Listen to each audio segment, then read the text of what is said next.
When you're in public with your dog, it's incredibly important to make sure you're advocating for your dog and communicating on their behalf to let other people know if it's okay or maybe not so okay to approach you while you're out and about.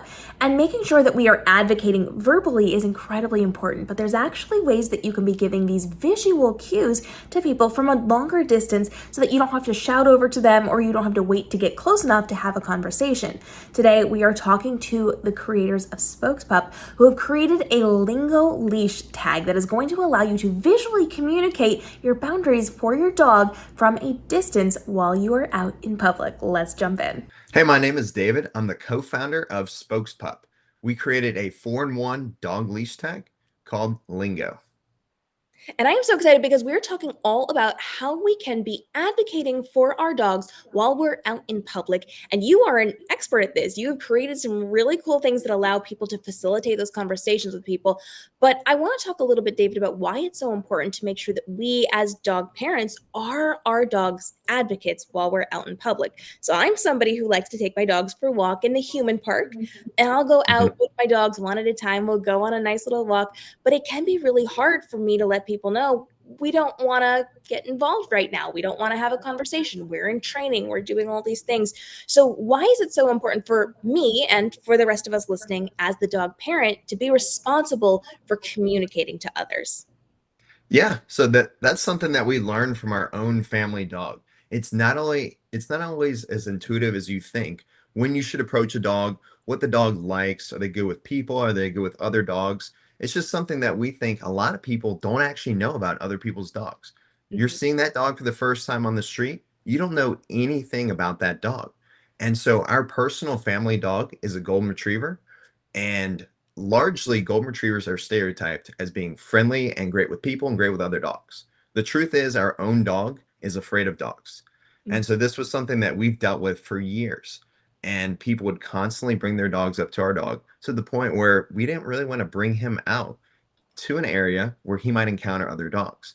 And so we came up with the idea when my dad and I were walking our dog in a crowded downtown area, and we thought to ourselves, we know everything about our golden retriever. Yet people on the street, they don't know anything about him. Nobody knows that he doesn't like other dogs. And so you can't really blame them for bringing their dog up to him when we're not out there advocating for what he needs, which is dogs to give us extra space. And so as we workshop this idea, of course, we spoke to tons and tons of dog owners, rescues, veterinarians, you name it. And largely, the consensus was almost every dog has some unique need that needs to be advocated for. And so it's the responsibility of the owner to identify, hey, what is my dog like?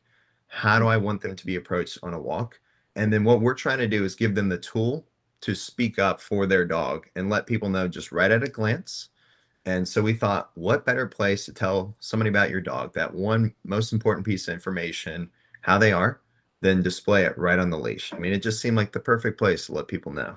Well, I think that's really important too, because I, as a dog parent, have taken my dogs out and I want space for Mhm, my dogs. I don't want other dogs or people coming up to us.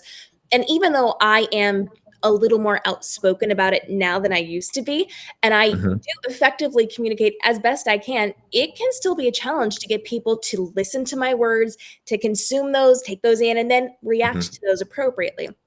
So having something that is a visual cue is incredibly important. So when it comes to creating those visual cues, talk to me a little bit about what you were thinking. Yeah. So the visual cues, we wanted it to be as intuitive as possible. So when we were talking with dog trainers, they really educate people on how to advocate for their dog. And exactly what you said, having something that just jumps out to the person in aiding with this. So this is not necessarily a replacement, but this is something that once you've seen it before, you're able to recognize it. And so we wanted to do this through color, Mhm. phrases that were really clear and consistent, and icons. And so all three of those things combined to make each card as intuitive as possible. And again, we want it to be something that once you saw it one time, you were like, ah, I get it. And this can also apply to children as well. I mean, a lot of people talk about children, Yes. that's one of the big issues. Kids, they love dogs, they see a Yeah. big fluffy dog, they want to come up to it. And so being able to make it as simple as possible. When you think about children, that's one of the first things they learn is colors. Yeah. Colors are super simple to understand for children. And it's a great way for parents to be able to bridge that gap and educate their children on the right way to approach dogs. I love that. I'm actually a former school teacher, and so one of the things we did Wow. in elementary school was to have the green, the yellow, the orange, the red Hmm. colors, and you've really played into that because we teach them, of course, with the stoplights, and we teach them what means go and what means stop and what is slow down. So having that Hmm. visual cue for kids especially is incredibly helpful. So before we go any further, I'd actually like to Hmm. take a look at your lingo leash tag. Can you kind of show us what it Yeah. is, what it looks like, and how it works? Yeah, sure. So again, like I said, it snaps right onto the dog leash. So we wanted it to be somewhere that was pretty prominent, and it's just a few inches above the dog's head. That way, as you're seeing the dog walk towards you, you also see this bold color, which we've said you can see it 75 plus feet away, just the color itself. It's double-sided. As you're seeing right here, we have a just nice clean visual in terms of the icon, the phrase, and the color. And then it's also four different cards so that no matter what your dogs need, you can advocate for them. So we have the green ask first. Mhm. We have yellow in training. This is great for puppies, dogs that are jumpy, things like that. No dogs is definitely what kind of inspired the whole thing. As I Mhm. share with our golden retriever, it's not very intuitive that that type of dog breed doesn't like other dogs. And Yeah. so, I mean, people are shocked when they see it, but hey, it gave them the heads up. It's effective. It's doing what we need it to do. And then Mhm. lastly is do not disturb. Again, this is for a variety of reasons. A lot of people come to us with senior dogs or a dog that just had a major surgery. Anytime you don't want somebody coming up to your dog, and it doesn't have to be rude. That's why we didn't put any crazy words like keep away, scary dog. We don't want this to stigmatize the dog in any way. This Mhm. is clearly just educating people on how you want your dog to be approached. And I feel like I lean into this a lot with going on park walks when we are going to be exposed to a lot of people and a lot of Hmm. dogs, and just a lot of community around us. But I also really like the idea of being able to leverage this in different capacities when we're out and about in town. One thing that I Hmm. am starting to get into with my dogs is going to a cafe and just having them sit by the table while we eat a nice little meal. And having that attached to it then indicates to the people around us not to bother the dog, or if they want to ask, they can come up, but it kind of gives them that signal to give us a little bit of that space. So you Hmm. stuck with the four main colors, and I really like that you pointed out you didn't have any obnoxious words on it. That is really Yeah. very helpful, especially for making sure we're not stigmatizing these dogs. So, for you, when it comes to communicating with the general public, how are you hoping to educate people to respond to these cue cards? Yeah. So our mission is changing the way people approach dogs. And so that's through educating the public on the right way to approach dogs. And we're getting a lot of guidance from dog trainers, dog rescues, local shelters on what's the proper way for people to approach dogs, which the large consensus is no matter what, you should always ask first before going up to a dog. Permission is the number one thing. And so that goes without saying for any color tag that's on a dog's leash. You should always ask permission. But then it gets deeper than that because it's two sides to the coin. There is the person that is approaching the dog. And Mhm. so it's teaching them, again, the right way to approach, proper dog etiquette, and being able to recognize the colors of the tag. And then it's teaching the dog owner because we want to make sure that they're advocating for their dog verbally and non-verbally. And so the non-verbal is something that a lot of people just haven't experienced. You know, most people don't have anything on their leash. And the only people that you really see on a day-to-day basis right now that have something telling people how their dog should be approached is service dogs. Right. And one of the challenges with that is you just don't see a lot of service dogs on a day-to-day basis. It's something that even today, a lot of people aren't aware of. And so I feel for these service dogs because we get feedback a lot of times where they say they have a dog in a vest. Mhm. There's not really a consistent standard. It could be a green vest, red vest, orange vest, who knows? The words you can't really see at a distance. Again, it's something that's on the body of the dog. And Mhm. so it's just not as visible, and they talk about people still come up and pet their dogs.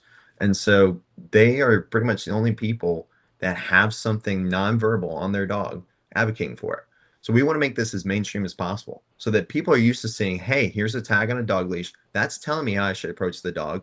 Pair that with a well-trained owner that's verbally advocating again for their dog's needs, which I think people are starting to gravitate towards that more so anyways. I mean, people really want to be upfront. their Mhm. dog is an extension of their family, you wouldn't ever let somebody come up and just grab your child or Right. hug you on the street. Like that is not normal behavior for strangers interacting. And so it shouldn't be the case for dogs either. Yeah, I completely agree with that one. And I think it's very important that you pointed out with things like service dogs having vests, it is a Mhm. part of the dog. It's something Yeah. that's going to be on their sides and difficult to see if you're walking straight Mhm. onto something. So I very much Mhm. like the idea of having it on the leash where it is going to be able to move around a little bit. It's going to be up Mhm. higher.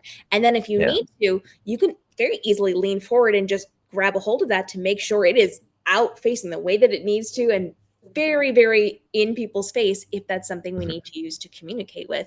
And I very much think that it is important to pair both those nonverbal and verbal cues together to make sure that we are appropriately advocating for our dogs. So let's talk a little bit about the verbal side of things because we have the Mhm. visual cues now. How do we then pair that with a good, healthy conversation from a slight Mhm. distance to communicate what we need in terms of boundaries? Yeah, yeah. So I think it is all about open dialogue. And one thing that's unique about our tag is, again, people aren't used to seeing something in that place on a dog leash. And so it automatically starts a conversation, whether you want to or not. We walking our own dog, and then some of our friends, other customers have shared with us, just putting that on their leash starts conversations, which is the exact goal. I mean, we want people to be talking verbally or non-verbally. I mean, you could still look at that thing, nod, something like that. That's a non-verbal conversation, or Mm. explicitly saying, "Oh, what's that on your dog's leash? Can I come up and pet your dog?" And I think pairing that together with certain phrases or giving context around what this means on your leash. So let's say, for example, there's a dog that doesn't look like it's a puppy. Maybe it's 2 years old, but it's very jumpy. We would suggest people putting the in training card on there. And so now people see in training, you would also give the context. Oh, yeah, you can come pet my dog. Thank you for asking. He's just a little bit jumpy. And so it's giving that extra level of context to the cards. This does not need to be a standalone thing. You are there present in the moment with your dog and you're using it as a tool to help advocate for your dog. And so that's why I laugh when I've seen other phrases or things that people have tried to put on a dog leash, and they try to put every possible phrase in the world. And we wanted to keep it as simple as possible because you're there as the owner to provide that additional context. If I have a red do not disturb on there, and that's telling people, hey, I don't want you coming up to my dog, just letting them know, hey, he's shy around people. Maybe give him a few minutes. There could be some extra context that is shared that doesn't have to completely rely on the leash tag.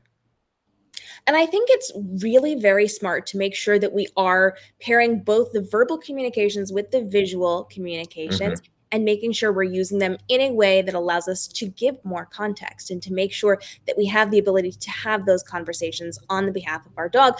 But I also very much like that it makes things a little less confrontational. When I take my dog Hmm. for a walk, right now I'm just trying to keep my dogs away. And if people start to approach us, then I have to have a conversation. And I try to have that at a Hmm. distance, which means it's usually a little bit more of a forceful voice just to reach the distance. And it's Yep. not fun. It's not something I want to do. I would much prefer to have a softer conversation, but it's a little bit harder at that distance. So, making sure that I can soften that and have more of an engaging conversation with people is something that I actively look for, and something that then, of course, allows me to protect my dog just a little bit more. But I also really like that even if nothing is going to work, even if we do not have the ability to communicate with the people and have them respect that communication, we then have Hmm. that designated on our leash if anything were to happen to protect us as well, because we very clearly communicated that visually to people before Hmm. anything happened. So I think that's really important as well. Is that something you Yeah. were thinking of when you designed this? Yeah, certainly. I mean, we wanted you to be able to see it further than you could yell. And so that's why 75 plus feet away, I mean, that was something we really strive for in terms of maxing out the color on there. We didn't want to put anything crazy. Mhm. And just like how you can see stoplights from really far away, when it's a red light, green light, etc. That's something that's really intuitive. Having that bright color, that visual, it takes some of the burden off people as well.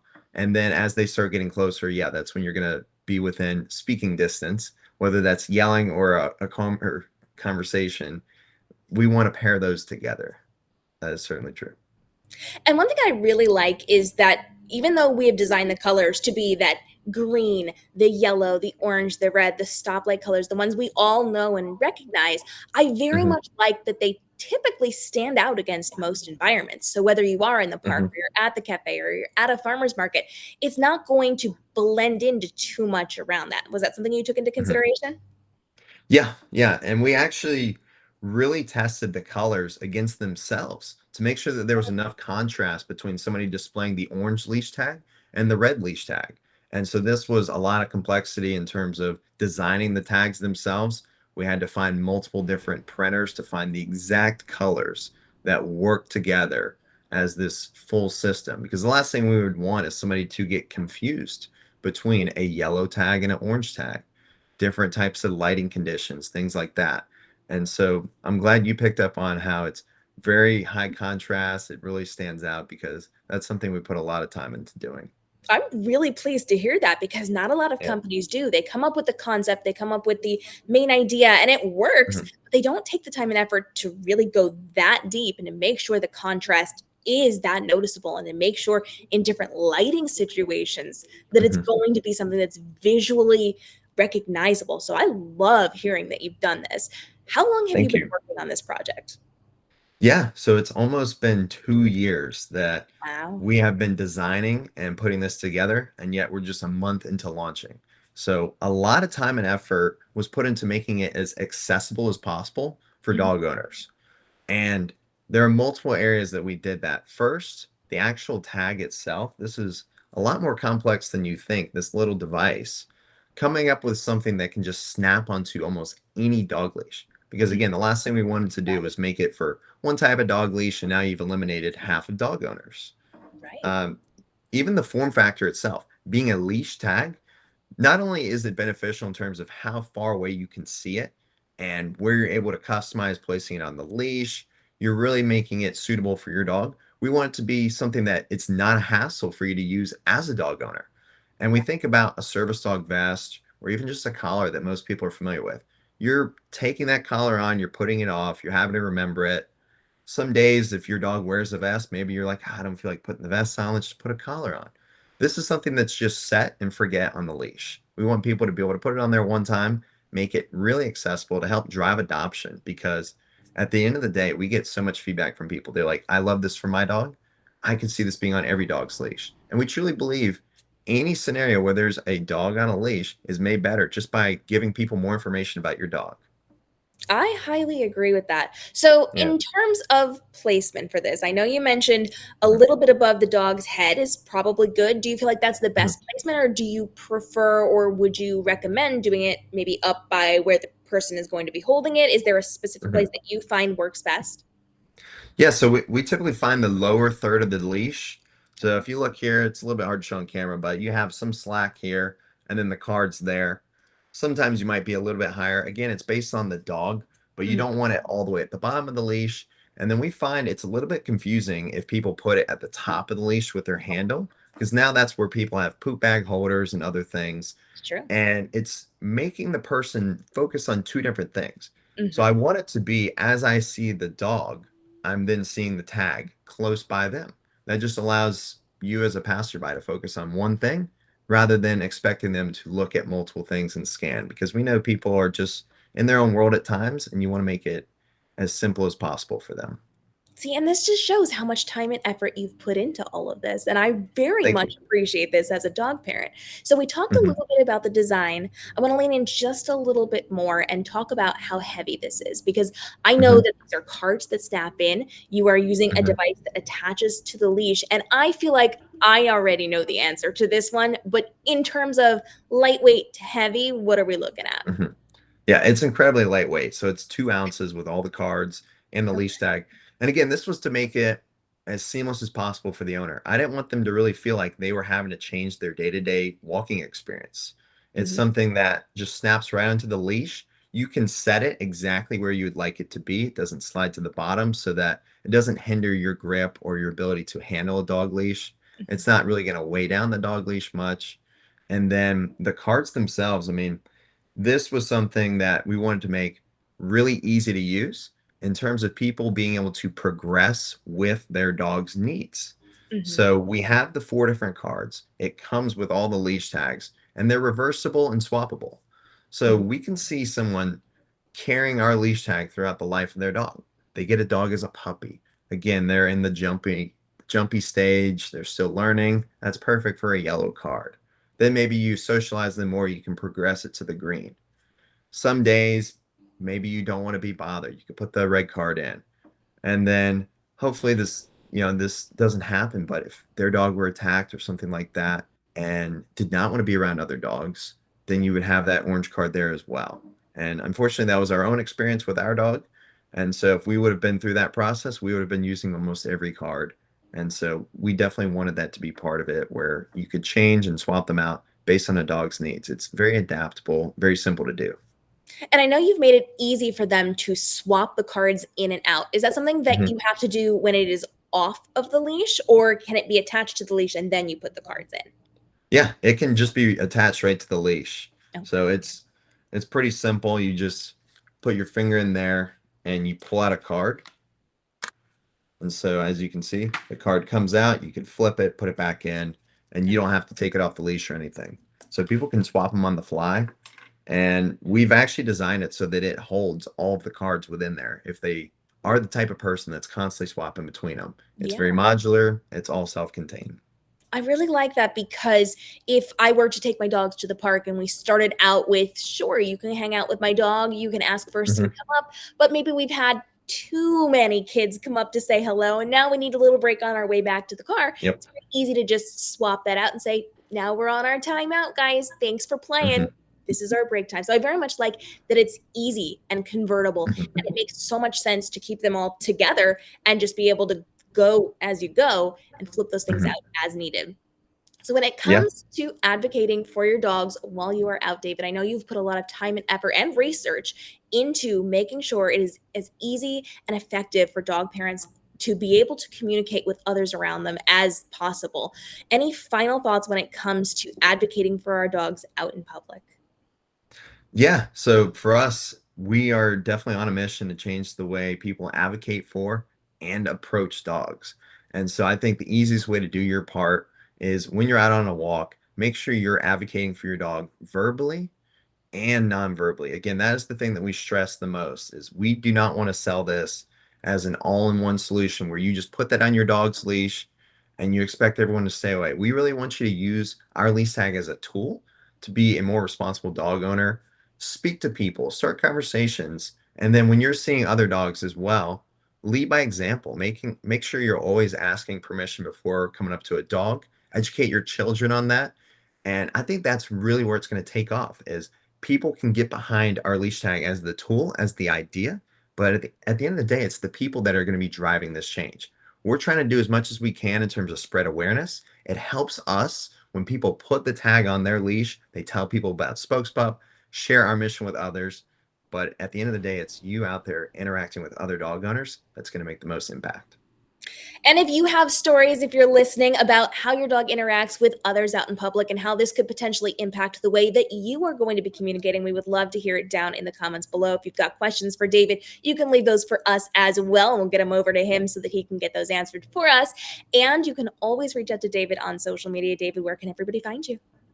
Yeah, so we're on TikTok and Instagram at Spokespup, and then it's spokespup.com.